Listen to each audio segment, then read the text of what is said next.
പ്രിയപ്പെട്ട പ്രേക്ഷകരെ, ഇന്ന് 15ാം നിയമസഭയുടെ 13ാം സമ്മേളനത്തിന് തുടക്കമാവുകയാണ്. 9 മണിക്ക് പുതിയ ഗവർണറുടെ നയപ്രഖ്യാപന പ്രസംഗത്തോടെയാകും സമ്മേളനം ആരംഭിക്കുക.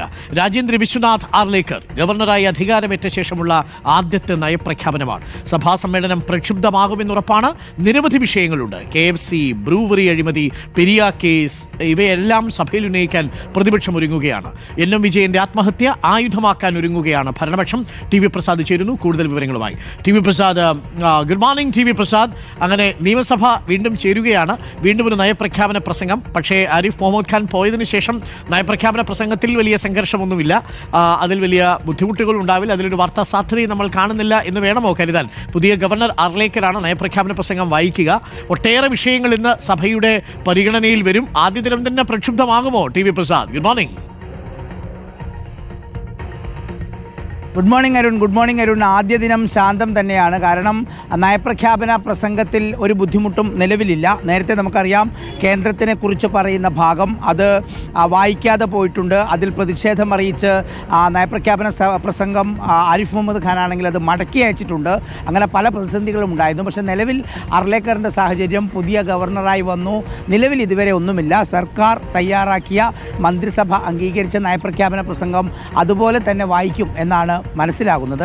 രാവിലെ 8:45 ഇവിടെ പ്രതിമയുടെ പിറകിൽ നിയമസഭയിലേക്ക് കയറുന്ന ആ പോർട്ടിക്കോയിൽ വെച്ച് മുഖ്യമന്ത്രിയും സ്പീക്കറും ചേർന്ന് അർലേക്കറിനെ സ്വീകരിക്കും.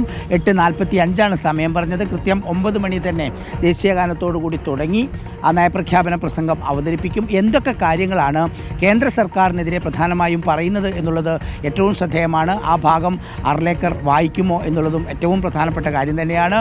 ഈ നിയമസഭാ സമ്മേളനത്തിൽ പ്രതിപക്ഷം കരുതിയിരുന്ന ഏറ്റവും പ്രധാനപ്പെട്ട ഒരു തുറുപ്പുചീട്ട് എന്നുള്ളത് അത് വനഭേദഗതി ബില്ലായിരുന്നു. പക്ഷേ അത് ഉപേക്ഷിച്ചതോടുകൂടി അതിൻ്റെ മൂർച്ച കുറഞ്ഞു എന്നുള്ളതാണ് ഇതിൻ്റെ ഏറ്റവും പ്രധാനപ്പെട്ട ഒരു കാര്യം. അത് ഉപേക്ഷിച്ചതോടുകൂടി പ്രതിപക്ഷത്തിന് ഒരു വടിയില്ലാതാവുന്ന ഒരു സ്ഥിതിയുണ്ട്. പക്ഷേ അതല്ലാത്ത ഒരുപാട് വിഷയങ്ങൾ നിലവിലുണ്ട്.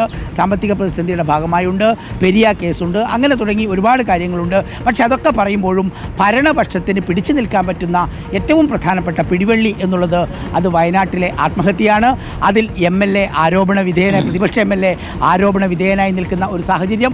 ഇതെല്ലാം കണ്ടുകൊണ്ട് ഭരണപക്ഷവും പ്രതിപക്ഷവും നേർക്കുനേർ നിൽക്കുന്ന സമയത്ത് രണ്ട് പേരുടെ കയ്യിലും ആവശ്യത്തിന് സാധന സാമഗ്രികളുണ്ട് എന്ന് തന്നെയാണ് അരുൺ. ഫെബ്രുവരി 7-നാണ് ബജറ്റ്. അതോടൊപ്പം തന്നെ മാർച്ച് 28 വരെ ഉണ്ടെങ്കിലും 26 27 ദിവസം മാത്രമാണ് ആകെ സഭ സമ്മേളിക്കുന്നത്.